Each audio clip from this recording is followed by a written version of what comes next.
सतनाम श्री वाहिगुरु साहिब जीओ।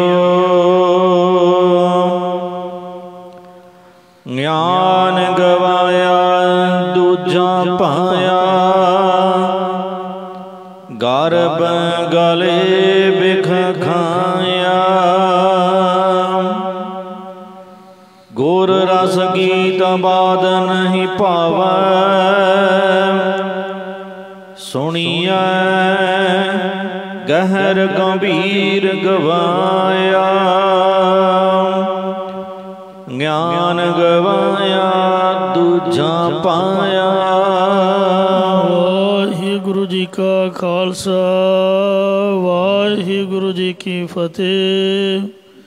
Coat ब्रह्मंडां दे मालक, जुगो जुगी अटल शब्दा अवतार, दसों पातशाहियां दी आत्मक जोत।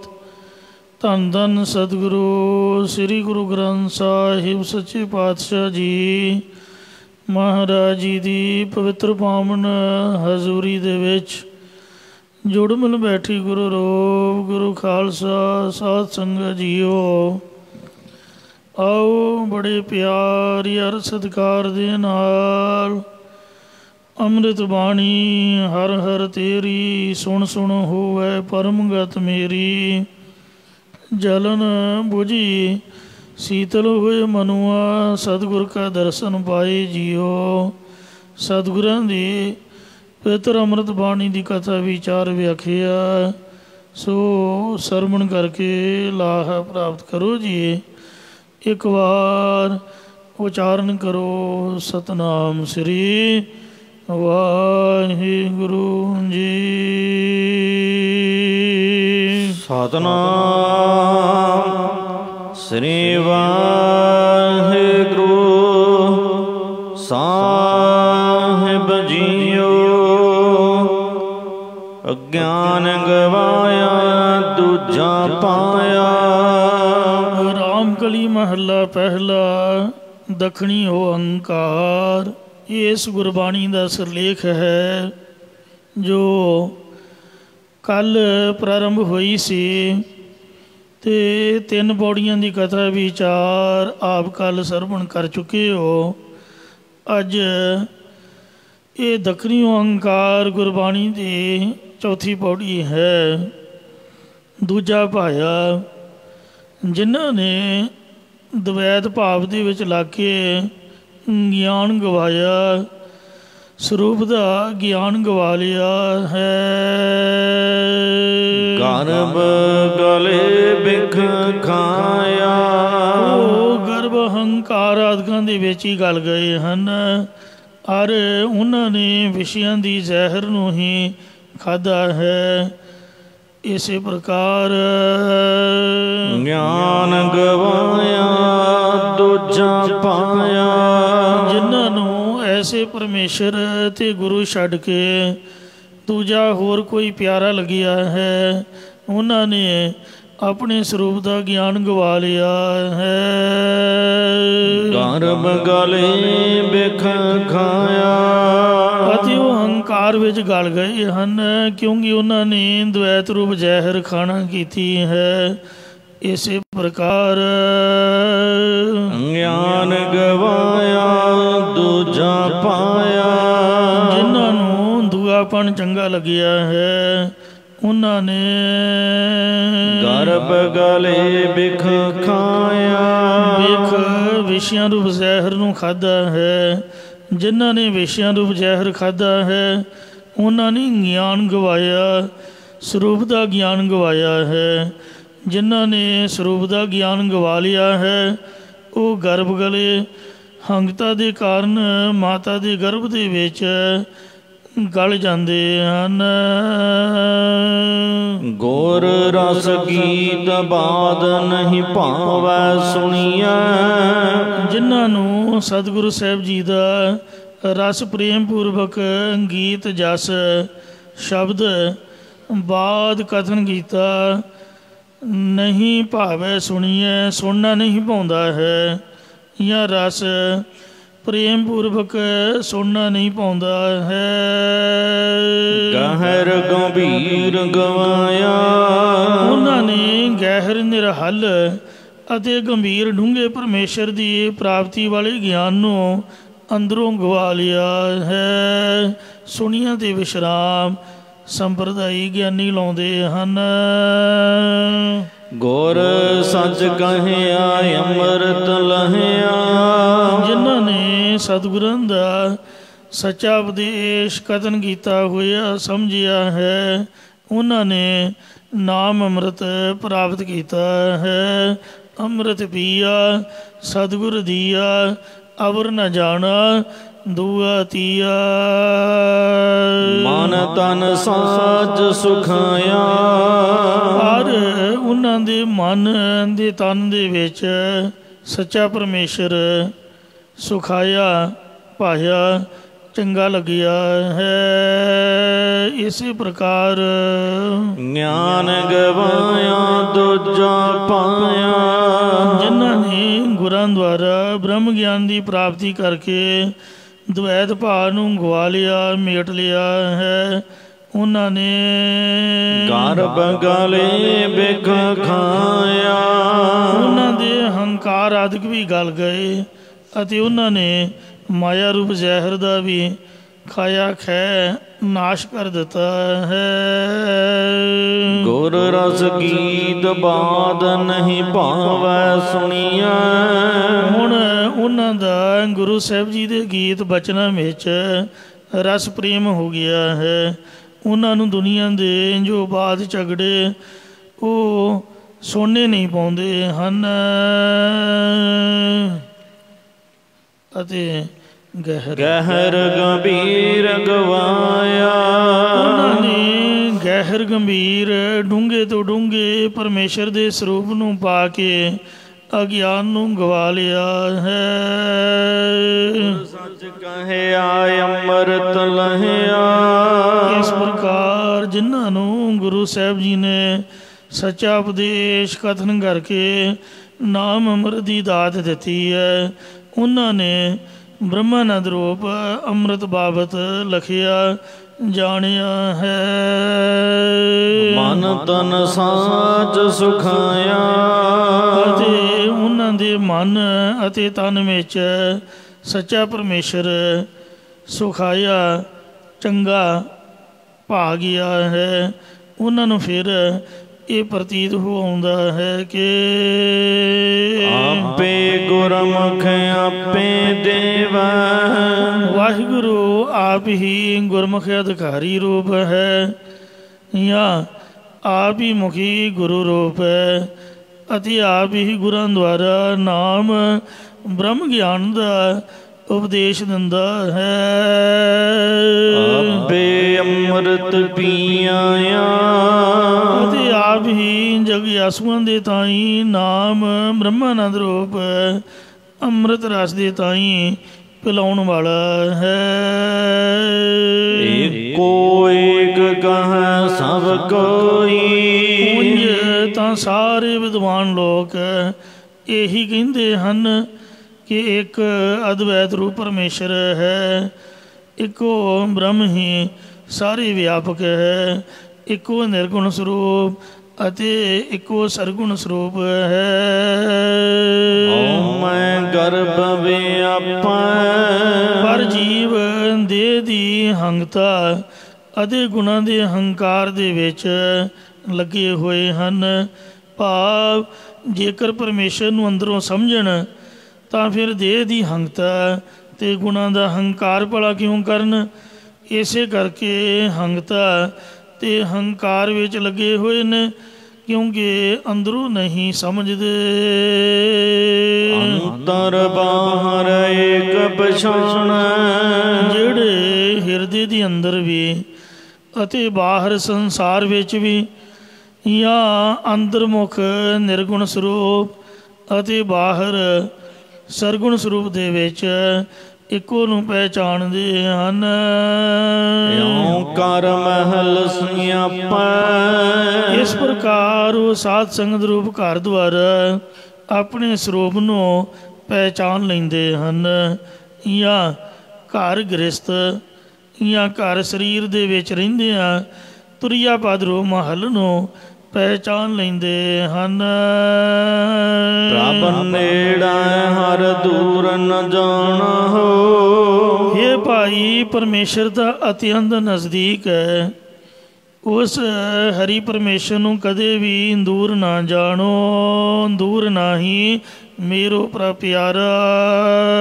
ਏਕੋ ਸ੍ਰਿਸ਼ਟ ਸਭਾਈ। ਉਸ ਇੱਕ ਅਦਵੈਤ ਰੂਪ ਪਰਮੇਸ਼ਰ ਦੀ ਹੀ ਸਾਰੀ ਸ੍ਰਿਸ਼ਟੀ ਵਿੱਚ ਜੋਤ ਆਈ ਹੋਈ ਹੈ। ਏਕ ਓੰਕਾਰ ਅਵਰ ਨਹੀਂ ਦੂਜਾ। ਅਦਵੈਤ ਸਰੂਪ ਬ੍ਰਹਮ ਹੀ ਸਭ ਥਾਂ ਵਿਆਪਕ ਹੈ, ਹੋਰ ਦੂਜਾ ਕੋਈ ਨਹੀਂ ਹੈ। ਨਾਨਕ ਏਕ ਸਮਾਈ। ਸਤਿਗੁਰੂ ਸਾਹਿਬ ਜੀ ਕਥਨ ਕਰਦੇ ਨੇ ਕਿ ਅਦਵੈਤ ਸਰੂਪ ਪਰਮੇਸ਼ਰ ਦੀ ਜੋਤ ਹੀ ਸਾਰੀ ਸ੍ਰਿਸ਼ਟੀ ਵਿੱਚ ਸਮਾ ਰਹੀ ਹੈ। ਇਸੇ ਪ੍ਰਕਾਰ ਏਕ ਓੰਕਾਰ ਅਵਰ ਨਹੀਂ ਦੂਜਾ। ਇੱਕ ਪਰਮੇਸ਼ਰ ਤੋਂ ਬਗੈਰ ਅਵਰ ਸਥਾਨ ਵਿੱਚ ਹੋਰ ਦੂਜਾ ਕੋਈ ਨਹੀਂ ਹੈ। ਕੋਈ ਦੂਜਾ ਹੋਏ ਸੋ ਅਵਰੋ ਕਹੀਐ। ਨਾਨਕ ਏਕ ਸਮਾਈ। ਅਤੇ ਗੁਰਾਂ ਦੁਆਰਾ ਬ੍ਰਹਮ ਗਿਆਨ ਪ੍ਰਾਪਤ ਕਰਕੇ ਸਾਡੀ ਜਨਾਂ ਦੀ ਇੱਕ ਸਰੂਪ ਦੇ ਵਿੱਚ ਸਮਾਈ ਲੀਨਤਾ ਹੋਈ ਹੈ। ਇਸ ਕਰਤੇ ਕਉ ਕਿਉ ਗਹਿ ਰਾਖੋ। ਇਹ ਭਾਈ ਇਸ ਕਰਤਾ ਭੋਗਤਾ ਵਾਲੇ ਜੀਵ ਨੂੰ ਤੁਸੀਂ ਕਿਵੇਂ ਗ੍ਰਹਿਣ ਕਰਕੇ ਰੋਕ ਕੇ ਰੱਖੋਗੇ। ਆਫਰਿਓ ਤੁਲਿਓ ਨਾ ਜਾਈ। ਕਿਉਂਕਿ ਅਲਪਗਤਾ ਦੇ ਕਾਰਨ ਆਪਣੇ ਗੁਣਾਂ ਦੇ ਅਹੰਕਾਰ ਦੇ ਵਿੱਚ ਆਫਰਿਆ ਰਹਿੰਦਾ ਹੈ। ਇਸੇ ਕਰਕੇ ਇਸ ਪਾਸੋਂ ਹਉਮੈ ਮੇਟ ਕੇ ਸਰੂਪ ਦੇ ਵਿੱਚ ਤੁਲਿਆ ਨਹੀਂ ਜਾਂਦਾ ਹੈ। ਇਸੇ ਪ੍ਰਕਾਰ ਇਸ ਕਰਤੇ ਕਉ ਕਿਉ ਗਹਿ ਰਾਖੋ। ਇਸ ਰਚਨਹਾਰ ਈਸ਼ਵਰ ਨੂੰ ਜਾਂ ਆਤਮਾ ਭਿੰਨ ਕਰਤੇ ਨੂੰ ਕਿਸ ਪ੍ਰਕਾਰ ਯਾਦ ਕਰਨ ਰੂਪ ਮਨ ਵਿੱਚ ਪਕੜ ਕੇ ਰੱਖੋਗੇ। ਆਫਰਿਓ ਤੁਲਿਓ ਨਾ ਜਾਈ। ਕਿਉਂਕਿ ਉਹ ਪਰਮੇਸ਼ਰ ਫੜਿਆ ਨਹੀਂ ਜਾਂਦਾ ਤੇ ਬੁੱਧ ਰੂਪ ਤੱਕੜੀ ਦੇ ਵਿੱਚ ਸ਼ਾਸਤਰ ਪ੍ਰਮਾਣ ਰੂਪ ਵੱਟੇ ਪਾ ਕੇ ਤੋਲਿਆ ਵੀ ਨਹੀਂ ਜਾ ਸਕਦਾ। ਭਾਵ ਪਕੜਨ ਅਤੇ ਤੋਲਣ ਤੋਂ ਰਹਿਤ ਸਰੂਪ ਹੈ। ਮਾਇਆ ਕੇ ਦੇਵਾਨੇ ਪ੍ਰਾਣੀ। ਇਹ ਪ੍ਰਾਣਧਾਰੀ ਜੀਵ ਮਾਇਆ ਦੇ ਵਾਸਤੇ ਕਮਲੇ ਹੋਏ ਫਿਰਦੇ ਹਨ। ਝੂਠ ਠਗਾਰੀ ਪਾਈ। ਪਰ ਮਾਇਆ ਦੇ ਮਤਵਾਲੇ ਕੀਤੇ ਹੋਏ ਨੇ ਤੇ ਮਾਇਆ ਨੇ ਝੂਠ ਰੂਪੀ ਠੱਗ ਬੂਟੀ ਪਾਈ ਹੋਈ ਹੈ, ਜਾਂ ਮੋਹ ਰੂਪੀ ਝੂਠੀ ਠੱਗ ਬੂਟੀ ਪਾਈ ਹੋਈ ਹੈ। ਲਾਭ ਲੋਭ ਮੋਹਤਾਜ ਵਿਗੂਤੇ। ਜੀਵ ਮਾਇਆ ਵਿੱਚ ਲੱਗ ਕੇ ਪਦਾਰਥਾਂ ਦੇ ਖਾਣ ਦੇ ਲੱਭ ਅਤੇ ਪਦਾਰਥਾਂ ਦੇ ਜੋੜਨ ਦੇ ਲਾਲਚ ਵਿੱਚ ਖੁਸ਼ਾਮਦ ਹੋਏ ਖਰਾਬ ਹੋ ਰਹੇ ਹਨ। ਇਬ ਤਬ ਫਿਰ ਪਛਤਾਈ। ਹੁਣ ਵਰਤਮਾਨ ਸਮੇਂ ਵਿੱਚ ਵੀ ਤਦੋਂ ਭਵਿੱਖਤ ਅੰਧਕਾਲ ਵਿੱਚ ਵੀ ਫਿਰ ਪਛਤਾਤਾਪ ਹੀ ਕਰਦੇ ਹਨ। ਇਸੇ ਪ੍ਰਕਾਰ ਇਬ ਤਬ ਫਿਰ ਪਛਤਾਈ। ਇਸ ਪ੍ਰਕਾਰ ਖਾਣ ਪੀਣ ਵਿਸ਼ੇ ਭੋਗਣ ਵਾਲਾ ਜੀਵਨ ਬਣਾ ਕੇ ਤਬ ਭਾਵੰਤ ਦੇ ਸਮੇਂ ਫਿਰ ਪਛਤਾਤਾਪ ਕਰਦੇ ਹਨ। ਇਸੇ ਪ੍ਰਕਾਰ ਇਬ ਤਬ ਫਿਰ ਪਛਤਾਈ। ਇਸ ਵੇਲੇ ਤਦੋਂ ਮਰਨ ਵੇਲੇ ਜਾਂ ਲੋਕ ਪਰਲੋਕ ਦੇ ਵਿੱਚ ਫਿਰ ਪਛਤਾਤਾਪ ਕਰਦੇ ਹਨ। ਏਕ ਸਰੇ ਵੈ ਤਾਂ ਗਤ ਮਿਤ ਪਾਵੈ। ਜੇਕਰ ਜੀਵ ਇੱਕ ਅਕਾਲ ਪੁਰਖ ਦਾ ਸਿਮਰਨ ਕਰਨ ਤਾਂ ਹੀ ਉਸ ਦੀ ਪ੍ਰਾਪਤੀ ਦੀ ਮਰਿਆਦਾ ਪਾ ਸਕਦੇ ਨੇ, ਜਾਂ ਗਤ ਗਿਆਨ ਦੀ ਮਿਤ ਮਰਿਆਦਾ ਨੂੰ ਤਾਂ ਉਹ ਪਾ ਸਕਦੇ ਹਨ। ਆਵਣ ਜਾਣ ਰਹਾਈ। ਅਤੇ ਵਾਹਿਗੁਰੂ ਦੇ ਸਰੂਪ ਦੇ ਵਿੱਚ ਲੀਨ ਹੋ ਕੇ ਜੰਮ ਕੇ ਆਉਣਾ ਤੇ ਮਰ ਕੇ ਜਾਣਾ, ਜੰਮਣਾ ਮਰਨਾ ਰਹਿ ਜਾਂਦਾ ਹੈ। ਏਕ ਅਚਾਰ ਰੰਗ ਕਰੂਪਾ, ਇੱਕ ਜੋਤੀ ਸਰੂਪ ਬ੍ਰਹਮ ਚੇਤਨ ਹੀ ਸਾਰੇ ਕਰਤੱਵਾਂ ਨੂੰ ਕਰਨੇ ਵਾਲਾ ਹੈ। ਸਾਰੀਆਂ ਰੰਗਾਂ ਤੇ ਸਾਰੇ ਰੂਪਾਂ ਦੇ ਵਿੱਚ ਉਹੀ ਇੱਕੋ ਪਰਮੇਸ਼ਰ ਹੈ। ਜਾਂ ਰੰਗਾਂ ਰੂਪਾਂ ਆਦਿ ਗੁਣਾਂ ਦੇ ਵਿੱਚ ਉਹ ਇੱਕੋ ਇੱਕ ਪਰਮੇਸ਼ਰ ਹੀ ਹੈ। ਇਸੇ ਪ੍ਰਕਾਰ ਏਕ ਅਚਾਰ ਰੰਗ ਕਰੂਪਾ, ਉਸ ਇੱਕੋ ਪਰਮੇਸ਼ਰ ਦੀ ਪ੍ਰਾਪਤੀ ਵਾਸਤੇ ਸ੍ਰੇਸ਼ਟ ਕਰਤੱਵ ਨਿਸ਼ਕਾਮ ਕਰਮ ਕਰੇ, ਇੱਕ ਨਾਲ ਹੀ ਰੰਗ ਪ੍ਰੇਮ ਕਰੇ ਅਤੇ ਇੱਕ ਅਦਵੈਤ ਰੂਪ ਪਰਮੇਸ਼ਰ ਦੇ ਵਿੱਚ ਹੀ ਧਿਆਨ ਜੋੜਨਾ ਕਰੇ, ਤਦ ਹੀ ਉਸ ਵਾਹਿਗੁਰੂ ਦੀ ਪ੍ਰਾਪਤੀ ਹੁੰਦੀ ਹੈ। ਪੌਣ ਬਾਣੀ ਅਗਣੀ ਅਸਰੂਪਾ, ਉਸ ਪਰਮੇਸ਼ਰ ਨੇ ਹਵਾ, ਪਾਣੀ, ਅੱਗ ਆਦਿਕ ਤੱਤਾਂ ਦੇ ਦੁਆਰਾ ਇਹ ਸੰਸਾਰ ਦਾ ਐਸਾ ਸਰੂਪ ਬਣਾਇਆ ਹੈ। ਭਾਵ ਹਵਾ ਸਾਰਿਆਂ ਦੀ ਸਵਾਸ ਬਣੀ ਹੋਈ ਹੈ, ਪਾਣੀ ਸਰੀਰਾਂ ਨੂੰ ਘੜਨ ਵਾਲਾ ਬਣਿਆ ਹੋਇਆ ਹੈ। ਪਾਣੀ ਪਿਤਾ ਜਗਤ ਕਾ, ਪਾਣੀ ਹੀ ਸਾਰੇ ਜਗਤ ਦਾ ਪਿਓ ਹੈ, ਕਿਉਂਕਿ ਮਾਂ ਕੀ ਰਕਤ ਉਹ ਵੀ ਪਾਣੀ ਹੈ, ਪਿਤਾ ਬਿੰਦ ਧਾਰਾ ਉਹ ਵੀ ਪਾਣੀ ਹੈ। ਤੋ ਇੰਜ ਇਹ ਮਹਾਰਾਜ ਨੇ ਵੇਖੋ ਕੁਦਰਤ ਕੈਸੀ ਰਚੀ ਹੈ। ਅੱਗ ਸਾਰਿਆਂ ਦੀ ਖੁਰਾਕ ਨੂੰ ਪਹੁੰਚਾਉਣ ਵਾਲੀ, ਹਜ਼ਮ ਕਰਨ ਵਾਲੀ ਬਣੀ ਹੋਈ ਹੈ। ਇਉਂ ਤੱਤਾਂ ਦੁਆਰਾ ਸਾਰਾ ਸੰਸਾਰ ਬਣਾ ਦਿੱਤਾ।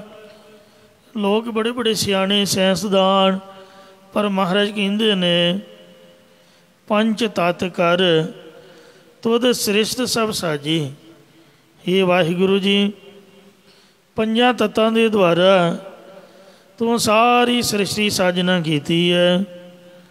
ਕੋਈ ਛੇਵਾਂ ਕਰਿਓ ਜੇ ਕਿਛ ਕੀਤਾ ਹੋਵੇ, ਜੇ ਕਿਸੇ ਦਾ ਕੀਤਾ ਕੁਝ ਹੋ ਸਕਦਾ ਹੋਵੇ ਤਾਂ ਕੋਈ ਛੇਵਾਂ ਤੱਤ ਬਣਾ ਕੇ ਵਿਖਾਏ ਭਲਾ ਸਹੀ। ਛੇਵਾਂ ਤੱਤ ਨਹੀਂ ਕੋਈ ਬਣਾ ਸਕਿਆ, ਨਾ ਬਣਾ ਸਕਦਾ। ਵਾਹਿਗੁਰੂ ਦੇ ਪੈਦਾ ਕੀਤੇ ਪੰਜਾਂ ਤੱਤਾਂ ਦੇ ਵਿੱਚੋਂ ਹੀ ਖੋਜ ਕਰ ਕਰਕੇ ਹੰਭ ਗਏ ਨੇ। ਆਪਣਾ ਕੀਤਾ ਕਛੂ ਨਾ ਹੋਵੇ, ਆਪ ਦਾ ਕੀਤਾ ਕਛੂ ਨਹੀਂ, ਕੁਝ ਵੀ ਨਹੀਂ ਹੁੰਦਾ ਹੈ।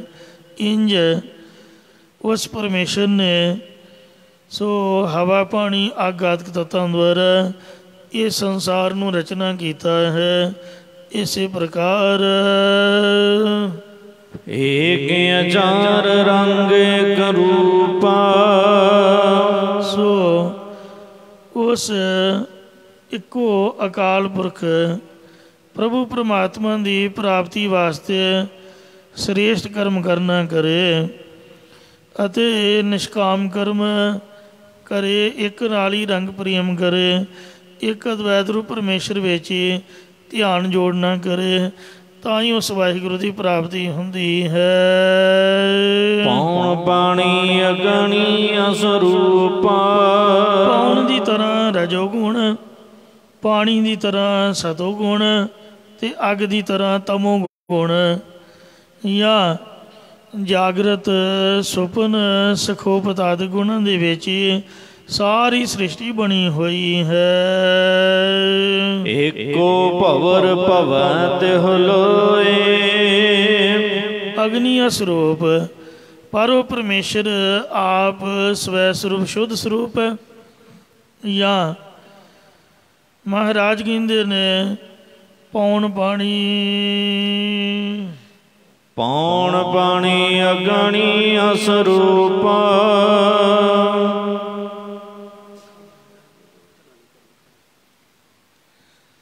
ਪੌਣ ਦੀ ਤਰ੍ਹਾਂ ਨਿਰਲੇਪ ਰਹੇ, ਪਾਣੀ ਦੀ ਤਰ੍ਹਾਂ ਸੀਤਲ ਨਿਰਮਲ ਰਹੇ, ਅੱਗ ਦੀ ਤਰ੍ਹਾਂ ਗਿਆਨ ਰੂਪ ਪ੍ਰਕਾਸ਼ ਵਾਲਾ ਹੋਵੇ, ਫਿਰ ਸਵੈ ਸਰੂਪ ਦੀ ਪ੍ਰਾਪਤੀ ਹੁੰਦੀ ਹੈ।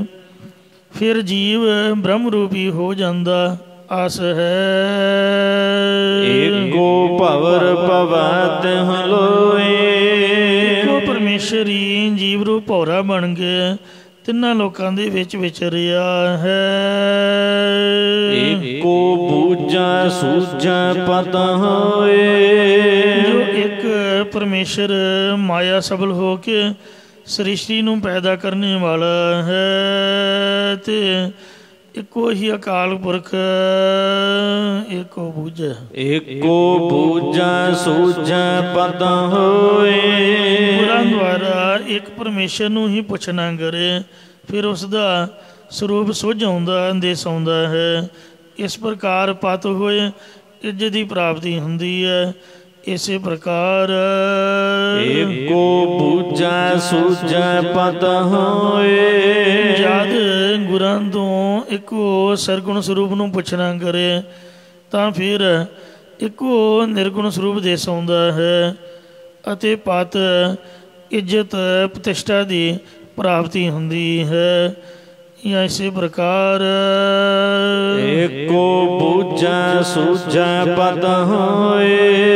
ਇੱਕ ਤੁੰਗ ਪਦ ਲਾਖਰਤ ਨੂੰ ਪੁੱਛਣਾ ਕਰੇ ਤਾਂ ਫਿਰ ਤਤਪਦ ਲਾਖਰਤ ਸੁੱਝ ਆਉਂਦਾ ਹੈ ਅਤੇ ਪਤੀ ਪਰਮੇਸ਼ਰ ਦੀ ਪ੍ਰਾਪਤੀ ਹੋ ਜਾਂਦੀ ਹੈ। ਗਿਆਨ ਧਿਆਨ ਲੈ ਸੰਸਰ ਰਹੈ। ਨਿਰਗੁਣ ਸਰੂਪ ਦੇ ਗਿਆਨ ਦੇ ਸਰਗੁਣ ਸਰੂਪ ਦੇ ਧਿਆਨ ਨੂੰ ਲੈ ਕੇ ਸੰਸਾਰ ਇੱਕੋ ਜਿਹੀ ਬਿਰਤੀ ਵਿੱਚ ਰਹਿਣਾ ਕਰੇ। ਇਸੇ ਪ੍ਰਕਾਰ ਗਿਆਨ ਧਿਆਨ ਲੈ ਸੰਸਰ ਰਹੈ। ਗੁਰਾਂ ਦਾ ਧਿਆਨ ਧਰ ਕੇ ਗਿਆਨ ਨੂੰ ਲੈ ਕੇ ਸਮ ਦ੍ਰਿਸ਼ਟੀ ਵਾਲਾ ਹੋ ਕੇ ਰਹਿਣਾ ਕਰੇ। ਗੁਰਮੁਖ ਏਕ ਬਿਰਲਾ ਕੋਲ ਹੈ। ਪਰ ਮੁਖੀ ਗੁਰਾਂ ਦੁਆਰਾ ਕੋਈ ਕੇ ਬਿਰਲਾ ਗੁਰਮੁਖ ਹੀ ਇੱਕ ਅਦਵੈਤ ਸਰੂਪ ਨੂੰ ਪ੍ਰਾਪਤ ਕਰ ਸਕਦਾ ਹੈ। ਜਿਸ ਨੂੰ ਦੇ ਕਿਰਪਾ ਤੇ ਸੁਖ ਪਾਏ। ਪਰ ਜਿਸ ਨੂੰ ਪਰਮੇਸ਼ਰ ਗੁਰਾਂ ਦੁਆਰਾ ਇਹ ਦਾਤ ਦਿੰਦਾ ਹੈ ਤੇ ਉਹ ਗੁਰਮੁਖ ਜਨ ਹੀ ਸਤਿਗੁਰਾਂ ਦੀ ਦਇਆ ਦ੍ਰਿਸ਼ਟੀ ਦੇ ਕਰਨੇ ਕਰਕੇ ਨਾਮ ਨੂੰ ਸੁਖ ਸਰੂਪ ਨੂੰ ਪਾਉਂਦਾ ਹੈ। ਗੁਰੂ ਦੁਆਰਾ ਆਖ ਸੁਣਾਏ। ਪਰਮੇਸ਼ਰ ਗੁਰਾਂ ਦੁਆਰਾ ਆਖ ਕਹਿ ਕੇ ਉਪਦੇਸ਼ ਦੇ ਕੇ ਆਪਦੇ ਸਰੂਪ ਨੂੰ ਸਰਵਣ ਕਰਾਉਂਦਾ ਹੈ। ਇਸੇ ਪ੍ਰਕਾਰ ਗੁਰੂ ਦੁਆਰਾ ਆਖ ਸੁਣਾਏ। ਗੁਰੂ ਸਾਹਿਬ ਜੀ ਪ੍ਰਭੂ ਪ੍ਰਾਪਤੀ ਵਾਲਾ ਉਪਦੇਸ਼ ਆਪਣੇ ਆਖ ਮੁਖ ਦੁਆਰਾ ਸਿੱਖ ਨੂੰ ਸੁਣਾਉਂਦੇ ਨੇ ਤਾਂ ਹੀ ਸਿੱਖ ਨੂੰ ਸਮਝ ਪੈਂਦੀ ਹੈ। ਇਸੇ ਪ੍ਰਕਾਰ ਗੁਰੂ ਦੁਆਰਾ ਆਖ ਸੁਣਾਏ। ਪਰਮੇਸ਼ਰ ਗੁਰਾਂ ਦੁਆਰਾ ਜਾਂ ਗੁਰਬਾਣੀ ਨੂੰ ਬਚਨਾਂ ਦੁਆਰਾ ਆਪ ਹੀ ਆਪਣੇ ਨਾਮ ਦਾ ਉਪਦੇਸ਼ ਸੁਣਾਉਂਦਾ ਹੈ। ਊਰਮ ਧੂਰਮ ਜੋਤਿ ਉਜਾਲਾ। ਇਹ ਸਤਿਗੁਰੂ ਜੀ ਆਪ ਜੀ ਕਿਰਪਾ ਕਰਕੇ ਦੱਸਣਾ ਕਰੋ ਕਿ ਉਸ ਪਰਮੇਸ਼ਰ ਦਾ ਸਰੂਪ ਕਿਹੋ ਜਿਹਾ ਹੈ। ਤਾਂ ਮਹਾਰਾਜ ਸਾਹਿਬ ਫਰਮਾਉਂਦੇ ਨੇ, ਊਰਮ ਧਰਤੀ ਤੇ ਧੂਰਮ ਧੂਏ। ਜਿਹੜਾ ਧੂਆਂ ਹੁੰਦਾ, ਧੂੜ ਨੂੰ ਧਾਰਨ ਵਾਲਾ ਜੋ ਆਕਾਸ਼, ਜਾਂ ਊਰਮ ਆਕਾਸ਼ ਤੇ ਧੂਰਮ ਧਰਤੀ ਵਿੱਚ ਜੋਤੀ ਸਰੂਪ ਪਰਮੇਸ਼ਰ ਦਾ ਉਜਾਲਾ ਪ੍ਰਕਾਸ਼ਮਾਨ ਹੈ। ਇਸੇ ਪ੍ਰਕਾਰ ਊਰਮ ਧੂਰਮ ਜੋਤਿ ਉਜਾਲਾ। ਜੋ ਭੂਮਾ ਰੂਪ ਬ੍ਰਹਮ ਧੂਰਮ ਆਕਾਸ਼ ਦੀ ਤਰ੍ਹਾਂ ਚਿਦਾਕਾਸ਼ ਰੂਪ ਹੈ, ਉਸ ਜੋਤੀ ਸਰੂਪ ਦਾ ਜਗਿਆਸੂ ਦੇ ਹਿਰਦੇ ਵਿੱਚ ਪ੍ਰਕਾਸ਼ ਹੋ ਆਉਂਦਾ ਹੈ। ਜਾਂ ਉਰੂ ਮਧੂ ਰਮ ਜੋਤ ਉਜਾਲਾ। ਇਹ ਵੈਸੇ ਪਾਠ ਨਹੀਂ ਕਰੀਦਾ, ਅਰਥਾਂ ਵਾਸਤੇ ਊਰ ਹਿਰਦੇ ਮਧੂ ਵਿੱਚ ਰਮ ਰਮਿਆ ਹੋਇਆ ਜਾਣ ਕੇ ਪਰਮੇਸ਼ਰ ਦਾ ਉਚਾਰਨ ਕਰੇ। ਫਿਰ ਜੋਤ ਉਜਾਲਾ, ਜੋਤੀ ਸਰੂਪ ਦਾ ਹਿਰਦੇ 'ਚ ਪ੍ਰਕਾਸ਼ ਆਉਂਦਾ। ਪਾਓ ਜੋਤੀ ਸਰੂਪ ਹਿਰਦੇ ਅੰਦਰ ਪ੍ਰਗਟ ਹੋ ਜਾਂਦਾ ਹੈ। ਇਸੇ ਪ੍ਰਕਾਰ ਊਰਮ ਧੂਰਮ ਜੋਤਿ ਉਜਾਲਾ। ਊਰ ਮੈਂ ਸਮੁੰਦਰ ਤੇ ਧੂਰ ਮੈਂ ਪ੍ਰਿਥਵੀ, ਇਹਦੇ ਵਿੱਚ ਅਰਥਾਤ ਜਲ ਥਲ ਆਦਿ ਸਾਰੇ ਥਾਵਾਂ ਵਿੱਚ ਪਰਮੇਸ਼ਰ ਦੀ ਚੇਤਨ ਸੱਤਾ ਰੂਪ ਜੋਤ ਦਾ ਪ੍ਰਕਾਸ਼ ਜਲ ਥਲ ਮਹੀਲ ਪੂਰਿਆ ਸੁਆਮੀ ਸਿਰਜਣਹਾਰ ਅਨਕ ਪਾਂਦ ਹੋਏ ਪਸਰਿਆ ਨਾਨਕ ਏਕੰਕਾਰ ਤੀਨ ਪਵਨ ਮਹਿ ਗੁਰ ਗੋਪਾਲਾ ਤਿੰਨ ਸਵਰਗ ਲੋਕ ਮਾਤ ਲੋਕ ਤੇ ਪਤਾਲ ਲੋਕਾਂ ਦੇ ਵਿੱਚ ਗੁਰੂ ਅਕਾਲ ਪੁਰਖ ਆਪ ਹੀ ਹੈ। ਐਸੇ ਪ੍ਰਕਾਰ ਤੀਨ ਪਵਨ ਮਹਿ ਗੁਰ ਗੋਪਾਲਾ ਤਿੰਨਾਂ ਲੋਕਾਂ ਦੇ ਵਿੱਚ ਗੁਰ ਪੂਜਨੀਕ ਗੋ ਪ੍ਰਿਥਵੀ ਦਾ ਪਾਲਾ ਪਾਲਕ ਪਰਮੇਸ਼ਰ ਖੁਦ ਬਖੁਦ ਆਪ ਹੀ ਹੈ। ਜਾਂ ਤਿੰਨਾਂ ਪਵਨਾਂ ਦੇ ਵਿੱਚ ਜੋ ਮਾਨਸਿਕ ਅਤੇ ਸਰੀਰਕ ਵਿਆਕੁਲਤਾ ਹੈ ਉਹਨਾਂ ਵਿੱਚ ਉਸ ਗੁਰੂ ਗੋਪਾਲ ਦੀ ਜੋਤ ਦਾ ਪ੍ਰਕਾਸ਼ ਹੈ। ਅਰਥਾਤ ਉਹ ਜੋਤ ਜਨਮ ਮਰਨ ਆਦਿਕ ਸਾਰੇ ਦੁੱਖਾਂ ਤੋਂ ਬਚਣ ਦਾ ਮਾਰਗ ਦੱਸਣ ਵਾਲੀ ਗੁਰ ਉਪਦੇਸ਼ ਹੈ ਅਤੇ ਰੱਖਿਆ ਕਰਨ ਵਾਲੀ ਗੋਪਾਲ ਪਰਮੇਸ਼ਰ ਦੀ ਹੈ। ਜਾਂ ਗੁਰੂ ਅਗਿਆਨ ਰੂਪ ਹਨੇਰੇ ਨੂੰ ਦੂਰ ਕਰਨ ਵਾਲਾ ਹੈ ਅਤੇ ਪ੍ਰਿਥਵੀ ਪਾਲਕ ਪਰਮੇਸ਼ਰ ਰੱਖਿਆ ਕਰਨ ਵਾਲਾ ਹੈ। ਅਰਥਾਤ ਮਨ ਵਿੱਚ ਪੈਦਾ ਹੋਣ ਵਾਲੇ ਦੁੱਖਾਂ ਦੀ ਊਰਮ ਤਰੰਗ ਹੀ ਮਾਨਸਿਕ ਵਿਆਕੁਲਤਾ ਹੈ ਅਤੇ ਧੂਰਮ ਧੂੜ ਤੋਂ ਬਣਿਆ ਸਰੀਰ ਸਰੀਰਕ ਵਿਆਕੁਲਤਾ ਹੈ, ਕਿਉਂਕਿ ਧੂੜ ਮਿੱਟੀ ਦੇ ਬਣੇ ਸਰੀਰ ਦੀ ਵਿਆਕੁਲਤਾ ਹੈ। ਉਗਵਿਆ ਸਰੂਪ ਦਿਖਾਵਾ ਜਦ ਗੁਰੂ ਉਪਦੇਸ਼ ਦੁਆਰਾ ਅਪਰੋਖ ਗਿਆਨ ਹਿਰਦੇ ਵਿੱਚ ਉਗਵਿਆ ਪ੍ਰਗਟ ਹੁੰਦਾ ਹੈ ਤਦ ਪਰਮੇਸ਼ਰ ਸੰਸਾਰ ਵਿੱਚ ਅਸ ਐਸਾ ਆਪਣਾ ਸਰੂਪ ਦਿਖਾਉਂਦਾ ਹੈ। ਇਸੇ ਪ੍ਰਕਾਰ ਉਗਵਿਆ ਸਰੂਪ ਦਿਖਾਵਾ ਜਦ ਅਸਰੂਪ ਸ਼ੁੱਧ ਬ੍ਰਹਮ ਦੀ ਪ੍ਰਾਪਤੀ ਵਾਲਾ ਅਪਰੋਖ ਗਿਆਨ ਹਿਰਦੇ 'ਚ ਉਗਵਿਆ ਪ੍ਰਗਟ ਹੋਇਆ ਤਦ ਪਰਮੇਸ਼ਰ ਨੇ ਆਪਣਾ ਸਰੂਪ ਸਾਰੇ ਸੰਸਾਰ ਵਿੱਚ ਵਿਆਪਕ ਵਿਖਾ ਦਿੱਤਾ ਹੈ। ਇਸੇ ਪ੍ਰਕਾਰ ਉਗਵਿਆ ਸਰੂਪ ਦਿਖਾਵਾ ਜਦ ਸੂਰਜ ਉਦੇ ਹੁੰਦਾ ਹੈ ਤਦ ਆਪਣਾ ਐਸਾ ਸਰੂਪ ਪ੍ਰਗਟ ਕਰਕੇ ਦਿਖਾਉਂਦਾ ਹੈ ਅਤੇ ਕਰ ਕਿਰਪਾ ਆਪਨ ਕਰ ਆਵਾ ਕਿਰਪਾ ਕਰਕੇ ਆਕਾਸ਼ ਰੂਪ ਘਰ ਵਿੱਚ ਉਦੇ ਹੋਣ ਰੂਪ ਆਉਂਦਾ ਹੈ। ਇਸੇ ਪ੍ਰਕਾਰ ਉਗਵਿਆ ਸਰੂਪ ਦਿਖਾਵਾ ਗੁਰੂ ਸਾਹਿਬ ਜੀ ਦੀ ਕਿਰਪਾ ਦ੍ਰਿਸ਼ਟੀ ਕਰਕੇ ਜਗਿਆਸੂ ਦੇ ਹਿਰਦੇ ਨੂੰ ਆਪਣਾ ਘਰ ਜਾਣ ਕੇ ਉਹਦੇ ਵਿੱਚ ਪ੍ਰਭੂ ਪ੍ਰਗਟ ਹੋ ਆਉਂਦਾ ਹੈ ਅਤੇ ਜਦ ਗੁਰੂ ਉਪਦੇਸ਼ ਸਦਕਾ ਆਸ ਰੂਪ ਬ੍ਰਹਮ ਦੀ ਪ੍ਰਾਪਤੀ ਵਾਲਾ ਪ੍ਰੋ ਗਿਆਨ ਹਿਰਦੇ ਵਿੱਚ ਉਗਵਿਆ ਪ੍ਰਗਟ ਹੁੰਦਾ ਹੈ। ਕਰ ਕਿਰਪਾ ਆਪਨ ਕਰ ਆਵਾ ਤਦ ਜੋ ਪਰਮੇਸ਼ਰ ਹੈ ਆਪਣਾ ਸਰੂਪ ਆਪ ਸਾਰੇ ਸੰਸਾਰ ਵਿੱਚ ਵਿਆਪਕ ਵਿਖਾ ਦਿੰਦਾ ਹੈ ਅਤੇ ਕਰ ਕਿਰਪਾ ਆਪਣੇ ਕਰ ਆਵੇ।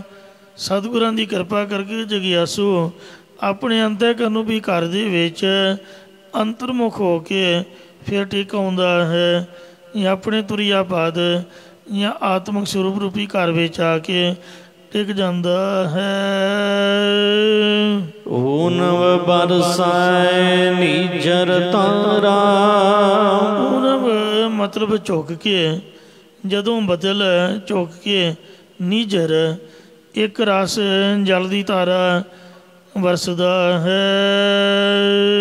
ਤਮ ਸਬਦਾ ਸਵਾਰਨ ਹਾਰਾ ਉਸ ਬੱਦਲ ਦੀ ਉਤਮ ਸ੍ਰੇਸ਼ਟ ਸ਼ਬਦ ਆਵਾਜ਼ ਗਰਜ ਦੇ ਨਾਲ ਸਾਰੇ ਜੀਵਾਂ ਫਸਲਾਂ ਨੂੰ ਸਵਾਰਨ ਵਾਲੀ ਹੁੰਦੀ ਹੈ। ਉਹ ਗਰਜ ਭਾਵ ਜਦੋਂ ਵਰਖਾ ਹੁੰਦੀ ਹੈ ਤਦ ਸਾਰਿਆਂ ਨੂੰ ਉਤਸ਼ਾਹ ਹੁੰਦਾ ਹੈ।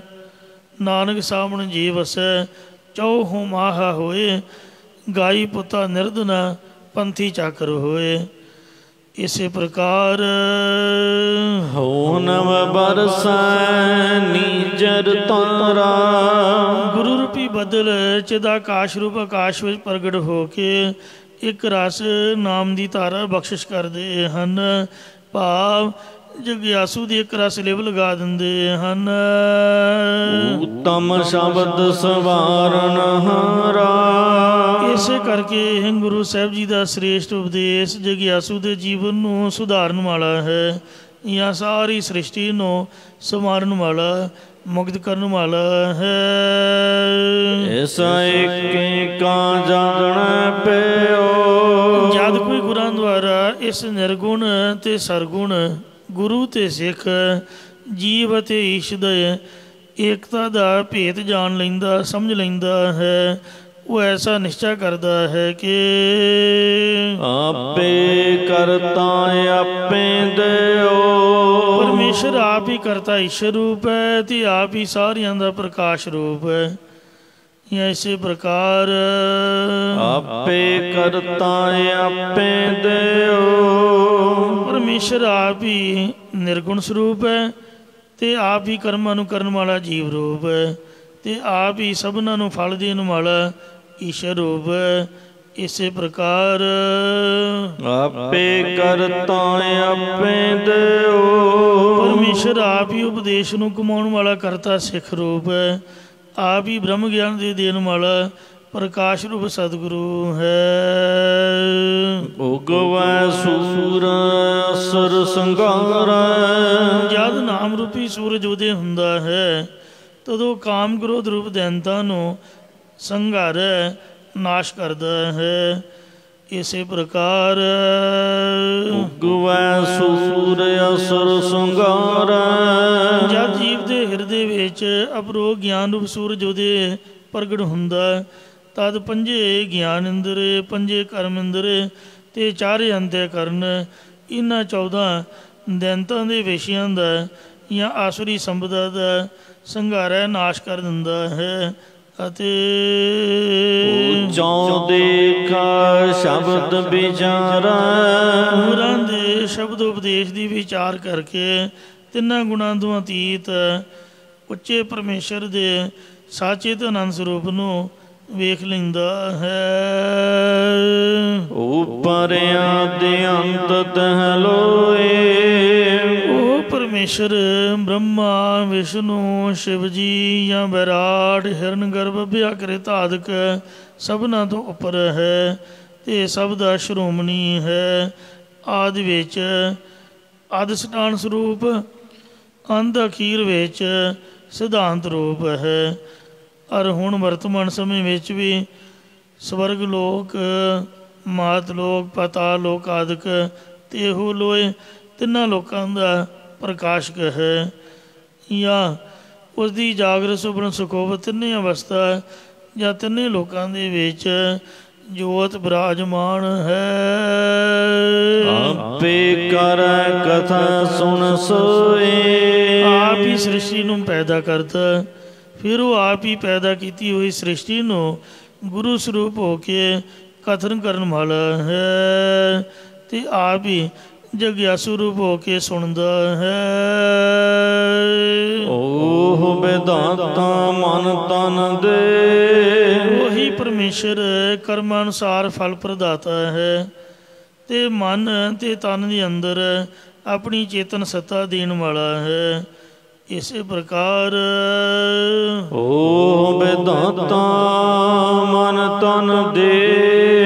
ਉਹ ਜੋ ਫਲ ਪ੍ਰਦਾਤਾ ਪਰਮੇਸ਼ਰ ਹੈ ਉਹਨੂੰ ਮਨ ਤੇ ਤਨ ਭੇਟਾ ਕਰ ਦੇਣਾ ਕਰੀਏ ਜਾਂ ਮਨ ਦਾ ਮਾਣ, ਤਨ ਦਾ ਮਾਣ ਭੇਟਾ ਰੂਪ ਵਿੱਚ ਦੇਣਾ ਕਰੀਏ ਤਦ ਹੀ ਉਹ ਫਲ ਪ੍ਰਦਾਤੇ ਪਰਮੇਸ਼ਰ ਨੂੰ ਮਿਲੀਦਾ ਹੈ। ਓ ਵਿਧਾਤਾ ਮਨ ਮੁਖ ਸੋਏ। ਮਨ ਵੱਖਰਾ ਹੈ, ਮੁਖ ਵੱਖਰਾ ਹੈ।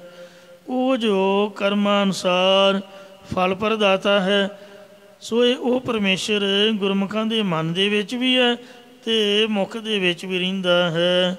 ਮਤਲਬ ਮੁਖ ਦੁਆਰਾ ਜਦੋਂ ਵਾਹਿਗੁਰੂ ਵਾਹਿਗੁਰੂ ਜਪਦੇ ਨੇ ਤੇ ਮਨ ਦੇ ਵਿੱਚ ਵੀ ਉਹ ਵਸ ਜਾਂਦਾ ਹੈ।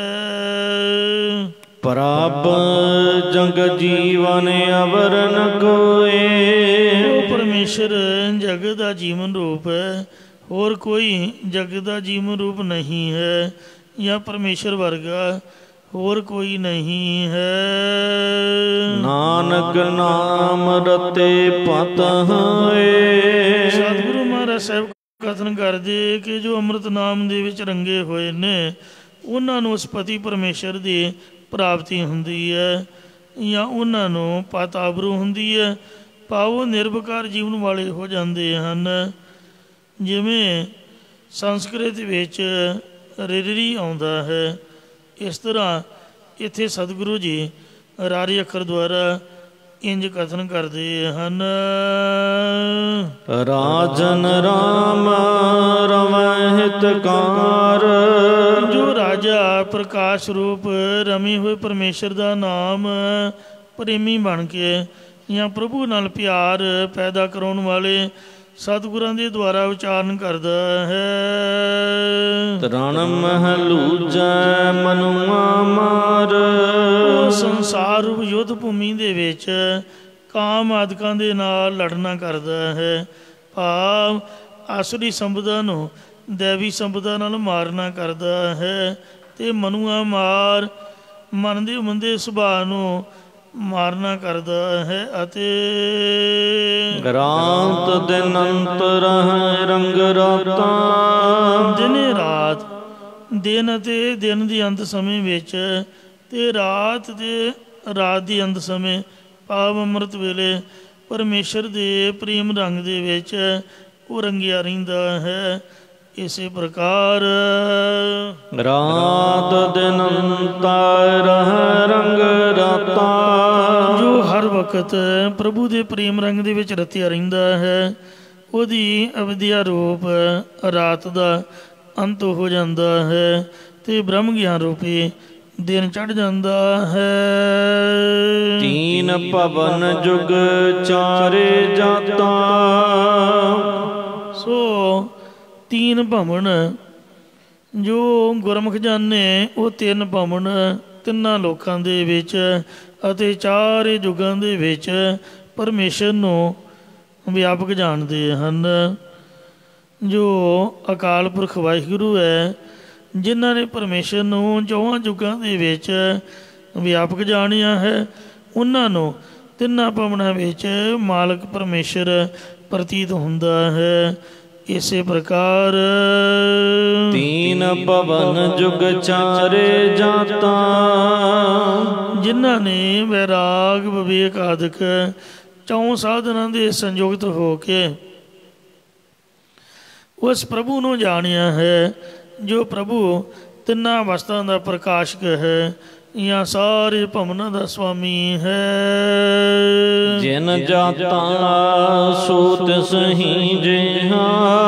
ਜਿਸ ਨੇ ਵਾਹਿਗੁਰੂ ਦੇ ਸਰੂਪ ਨੂੰ ਜਾਤਾ ਜਾਣਿਆ ਹੈ, ਉਹ ਜਾਣਨ ਵਾਲਾ ਉਲਟ ਕੇ ਤਿਸ ਵਾਹਿਗੁਰੂ ਵਰਗਾ ਹੀ ਹੋ ਜਾਂਦਾ ਹੈ। ਹਤ ਨਿਰਮਾਇਲਾ ਸੀ ਜਸ ਦੇਹਾ। ਉਹ ਅਤਿਅੰਤ ਉਜਲ ਮਨ ਵਾਲਾ ਹੈ ਅਤੇ ਕਾਰਨ ਸੂਖਮ ਸਥੂਲ ਦੇਹਾਂ ਤੋਂ ਸੀਜਸ ਮੁਕਤ ਹੋ ਜਾਂਦਾ ਹੈ। ਇਸੇ ਪ੍ਰਕਾਰ ਅਤ ਨਿਰਮਾਇਲਾ ਸੀ ਜਸ ਦੇਹਾ। ਉਹ ਕਾਮ ਕ੍ਰੋਧ ਆਦਿਕ ਵਿਕਾਰਾਂ ਦੀ ਮੈਲ ਤੋਂ ਰਹਿਤ ਅਤਿਅੰਤ ਉਜਲ ਜੀਵਨ ਵਾਲਾ ਹੈ, ਅਤੇ ਉਸ ਦੀ ਜੋ ਦੇਹਾ ਕਾਇਆ ਇਹ ਵੀ ਸੀਜਸ ਸਫਲ ਹੋ ਗਈ ਹੈ ਜਾਂ ਅਤਿਅੰਤ ਉਜਲ ਸਰੂਪ ਪਰਮੇਸ਼ਰ ਦੇਹ ਦੇ ਵਿੱਚ ਹੀ ਸਿੱਝ ਆਉਂਦਾ ਦਿਸ ਆਉਂਦਾ ਹੈ। ਰਹਸੀ ਰਾਮ ਹਿਰਦੈ ਇਕ ਪਾਏ। ਜਿਸ ਨੂੰ ਰਾਮ ਪਰਮੇਸ਼ਰ ਦਾ ਨਾਮ ਹਿਰਦੇ ਵਿੱਚ ਇੱਕ ਰਸ ਪ੍ਰੇਮ ਨਾਲ ਉਚਾਰਨ ਕਰਨੇ ਕਰਕੇ ਆਤਮਿਕ ਆਨੰਦ ਪ੍ਰਾਪਤ ਹੁੰਦਾ ਹੈ, ਜਾਂ ਜੋ ਰਹਿਸੀ ਸਿਧਾਂਤ ਦੇ ਰਹੱਸ ਨੂੰ ਜਾਣ ਲੈਂਦਾ ਹੈ। ਅੰਤਰ ਸ਼ਬਦ ਸਾਚਲ ਬੁਲਾਏ। ਉਹ ਗੁਰਮੁਖ ਜਨ ਹਿਰਦੇ ਦੇ ਵਿੱਚ ਗੁਰੂ ਉਪਦੇਸ਼ ਦੁਆਰਾ ਸਦਾ ਸੱਚੇ ਨਾਲ ਬਿਰਤੀ ਲਾ ਕੇ ਰੱਖਦਾ ਹੈ, ਜਾਂ ਗੁਰਮੁਖ ਜਨ ਗੁਰਾਂ ਦੁਆਰਾ ਸੱਚੇ ਵਿੱਚ ਲਿਵ ਨੂੰ ਲਾਉਣਾ ਕਰਦਾ ਹੈ। ਸੱਚੇ ਨਾਮ ਦੇ ਵਿੱਚ ਬਿਰਤੀ ਲਾਉਣੇ ਕਰਕੇ ਸੱਚਾ ਬ੍ਰਹਮ ਉਸ ਦੇ ਹਿਰਦੇ ਅੰਦਰ ਪ੍ਰਗਟ ਹੋ ਆਉਂਦਾ ਹੈ। रोस न कीजा अमृत पीजा। हे भाई परमेश्वर दे पानी में चलना करो, कदे भी किसी नाल नाराज़गी ना करो कि फलाने ने मैनू आह कीता ओह कीता, उन्हें मेरा नुकसान करदा, उन्हें मेरा बुरा कीता, वो मैनू वेख के सिखांदा नहीं। इंज कदी भी ना सोचो। मन का आराम इसे गल विच है कि जिस नाल साडा वाह पैना है, मतलब जे तो बगैर साडा सरदा नहीं है, पता रहना इत्थे ही है, एक दूजे के मूँह मत्थे लगना है, तो गलबात भी करनी पैनी है, काम भी एक दूजे तो लैना पैना। फिर हमेशा ही उहदे बारे प्लस सोचो। जे तुसीं सुख की नींदे सोना चाहुंदे हो और मन नूं हमेशा रिलैक्स वेखना चाहुंदे हो, तो जिन्हां नाल वाह पैना है, भावें 100 बंदा उन्होंने बुरा आखे, उन्होंने दबका मार के चुप करा दिओ भी चुप कर जा, तू कद वेखिया। इस तरह का है ही नहीं। अखीं वेख के भी मूँह परां करके उन्होंने चंगा समझो। आपां अरदास दे विच भला की मंग मंगदे हां? मेरे ख्याल मुताबिक अरदास तां एक आपां पढ़ाई की तरह पढ़ी हुई है, उहदे अर्थां नूं धारण नहीं करते। महाराज कहंदे जिन्हां वेख के अनडिठ कीता, की मतलब इहदा कढ दिओ। जित्थों तक मैनूं समझ आई है, वेख के अनडिठ का मतलब तो यही है भी जो कुछ हो रहा है, भावें चंगा हो रहा तो भावें बुरा हो रहा, माफ़ करना बुरा तो हुंदा ही नहीं, क्योंकि रब कर रहा। जे आप समझते हाँ कि परमात्मा कर रहा, फिर आप ये क्यों कहते हैं बुरा हो रहा? मतलब चंगा समझना चाहिए है। तो इसलिए वेख के भी अनडिठ कर देना, यही मन का आराम है। सो जिन्हां दे नाल वाह पैना है, उन्होंने चंगा समझो। घरां दे विच 100 विचों 99% लड़ाइयाँ एक दूजे उपर शक करन तो हुंदियां ने, क्योंकि जिन्हां दे कोल हमेशा रहना हुंदा, तो कई बार किसी होर तो गलबात सुन के आपां यकीन कर लैंदे आ, तो बिना स्पष्टीकरण लैण तो, बिना तफसीश तो ते बुरा कहना शुरू कर देंदे आ, बुरा समझना शुरू कर देंदे आ। यही लड़ाई का कारण बनता है। इसलिए जिन्हां नाल वाह पैना उन्होंने चंगा समझिए, तो जिन्हां दे नालों वाह टुट सकता है, जिन्हां नालों तोड़ सकते हो तोड़ दिओ, जिन्हां तो बचिया जा सकता बचो।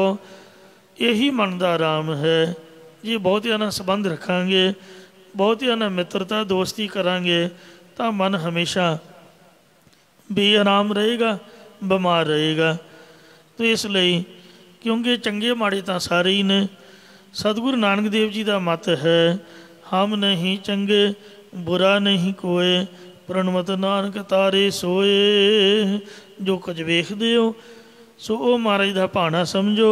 हे भाई सतगुरु फरमाउंदे ने रोस ना कीजै, कदे किसी नाल रोस ना करो, नाराज़गी ना करो, क्योंकि दद्दा दोष ना देओ किसै, दोष कर्मा अपनिया, जो मैं किया सो मैं पाया, दोष ना दीजै अबर जाना।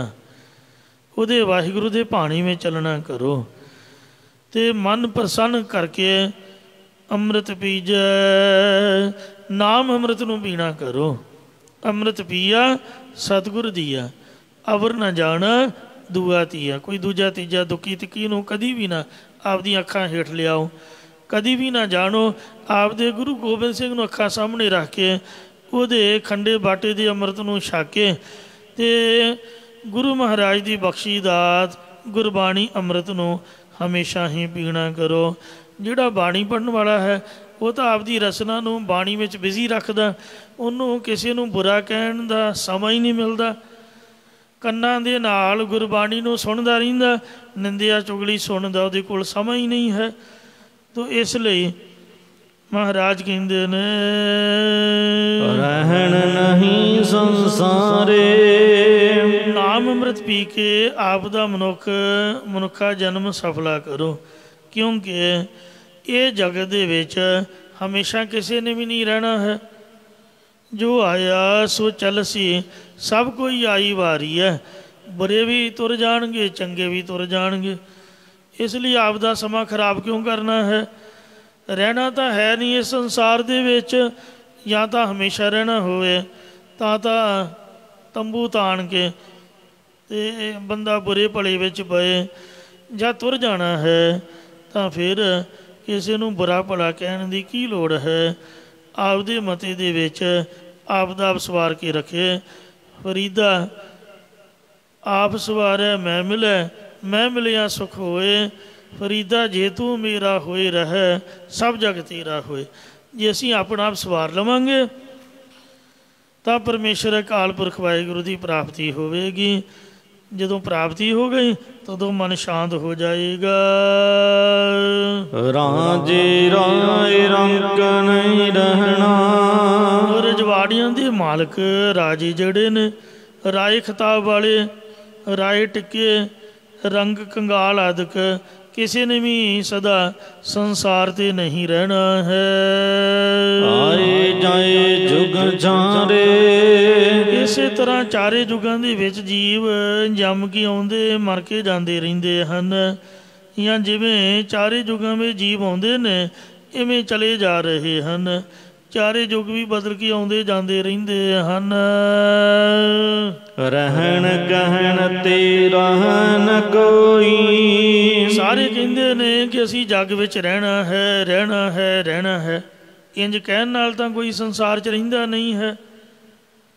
ਸੇਖ ਹਯਾਤੀ ਜੱਗ ਨਾ ਕੋਈ ਥਿਰ ਰਹਿਆ, ਜੇ ਸਾਸਨ ਹਮ ਬੈਠੇ ਕਿਤੇ ਬੈਸ ਗਿਆ।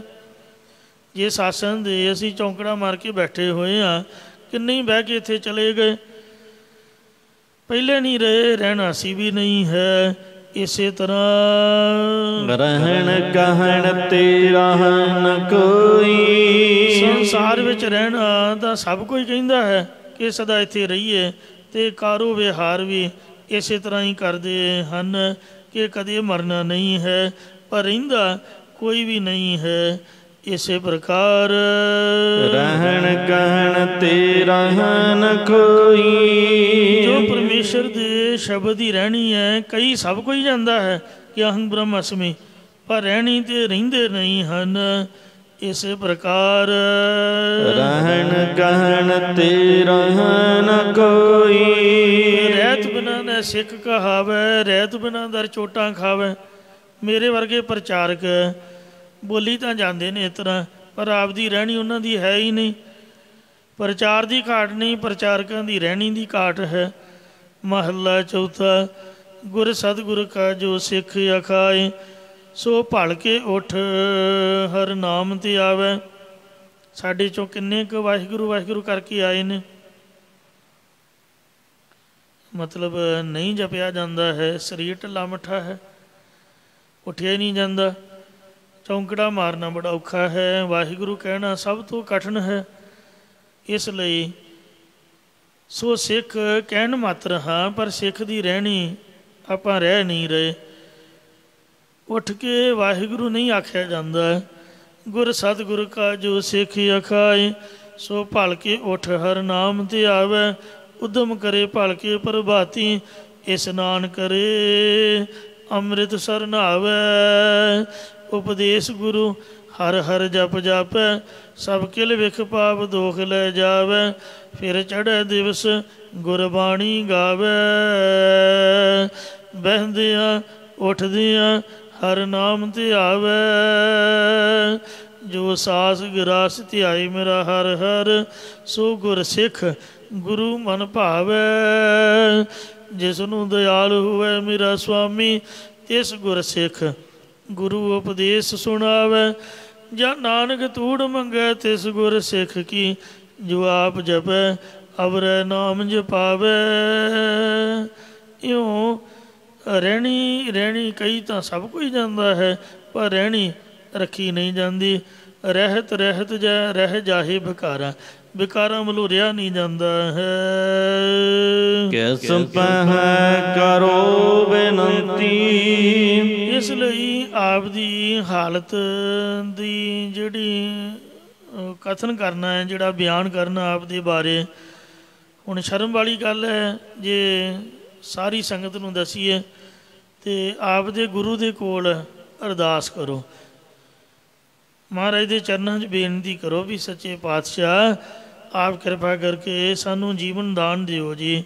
ਇਹਦੇ ਕੋਲ ਹੋਰ ਜਾ ਕੇ ਬੇਨਤੀ ਕਰੀਏ ਮਹਾਰਾਜ ਤੋਂ ਬਗੈਰ? ਬਾਕੀ ਤਾਂ ਸਭ ਧਾਰਨਾ ਤੋਂ ਖਾਲੀ ਹੋਏ ਦਿਖਦੇ ਨੇ। ਮਤਲਬ ਆਪ ਦੀ ਢਲਿਆਈ ਤਾਂ ਕਿਸੇ ਨੂੰ ਤਾਂ ਦਸੀਏ ਜੇ ਅਗਲਾ ਪੂਰਾ ਹੋਵੇ। ਤੋ ਇਸ ਵਾਸਤੇ ਰਹਿਣੀ ਦੇ ਵਿੱਚ ਤਾਂ ਗੁਰੂ ਸਾਹਿਬ ਹੀ ਪੂਰੇ ਨੇ, ਉਹਨਾਂ ਦੇ ਚਰਨਾਂ 'ਚ ਬੇਨਤੀ ਕਰੀਏ ਕਿ ਮਹਾਰਾਜ ਜੋ ਆਪ ਨੇ ਰਹਿਤ ਬਹਿਤ ਬਖਸ਼ੀ ਹੈ ਉਹਦੇ ਵਿੱਚ ਕਿਰਪਾ ਕਰਕੇ ਸਾਨੂੰ ਚੱਲਣ ਦਾ ਬਲ ਬਖਸ਼ੋ ਜੀ। ਏਕ ਸ਼ਬਦ ਰਾਮ ਨਾਮ ਨਿਰੋਧਰ। ਇੱਕ ਗੁਰੂ ਉਪਦੇਸ਼ ਦੁਆਰਾ ਪਰਮੇਸ਼ਰ ਦਾ ਨਾਮ ਜਪਿਆ ਹੋਇਆ ਸੰਸਾਰ ਸਮੁੰਦਰ ਤੋਂ ਨਿਰਵਿਸ਼ੇਸ਼ ਕਰਕੇ ਉਧਾਰ ਕਰਨੇ ਵਾਲਾ ਹੈ, ਜਾਂ ਇੰਦਰੀਆਂ ਦਾ ਨਿਰੋਧ ਕਰਨ ਵਾਲਾ, ਜਾਂ ਨਿਰਾ ਉਧਾਰ ਕਰਨ ਵਾਲਾ ਹੈ। ਗੁਰਦੇਵ ਪਤ ਮਤੀ। ਪਰ ਜਿਸ ਨੂੰ ਸਤਿਗੁਰੂ ਸਾਹਿਬ ਜੀ ਨਾਮ ਅੰਮ੍ਰਿਤ ਦੀ ਦਾਤ ਦਿੰਦੇ ਨੇ, ਉਹਦੀ ਜਿਹੜੀ ਮਤੀ ਬੁੱਧੀ ਦੇ ਵਿੱਚ ਪਤੀ ਪਰਮੇਸ਼ਰ ਦੀ ਪ੍ਰਾਪਤੀ ਹੁੰਦੀ ਹੈ, ਜਾਂ ਉਹੀ ਸ੍ਰੇਸ਼ਟ ਮਤ ਦੇ ਇੱਜ਼ਤ ਵਾਲਾ ਹੁੰਦਾ ਹੈ। ਅੱਜ ਇੰਨੀ ਹੀ ਕਥਾ ਬਹੁਤ ਹੈ। 11 ਪੌੜੀਆਂ ਤੱਕ ਆਪਣੇ ਦੱਖਣੀ ਓਂਕਾਰ ਨਾਮੀ ਗੁਰਬਾਣੀ ਦੀ ਕਥਾ ਨੂੰ ਸਰਵਣ ਕੀਤਾ ਹੈ। ਭੁੱਲਾਂ ਚੁੱਕਾਂ ਖਿਮਾ ਕਰਨੀਆਂ ਜੀ, ਅੱਗੇ ਤੋਂ ਸਮਤ ਬਖਸ਼ਣੀ। ਰਹਿਣ ਗਹਿਣ ਤੇਰਾ ਨ ਕੋਈ, ਕਿਸ ਪੈ ਕਰੋ ਬੇਨੰਤੀ। ਏਕ ਸ਼ਬਦ ਰਾਮ ਨਾਮ ਨਿਰੋਧਰ। ਗੁਰਦੇਵੈ ਪਤ ਮਤੀ। ਵਾਹਿਗੁਰੂ ਜੀ ਕਾ ਖਾਲਸਾ, ਵਾਹਿਗੁਰੂ ਜੀ ਕੀ ਫਤਿਹ।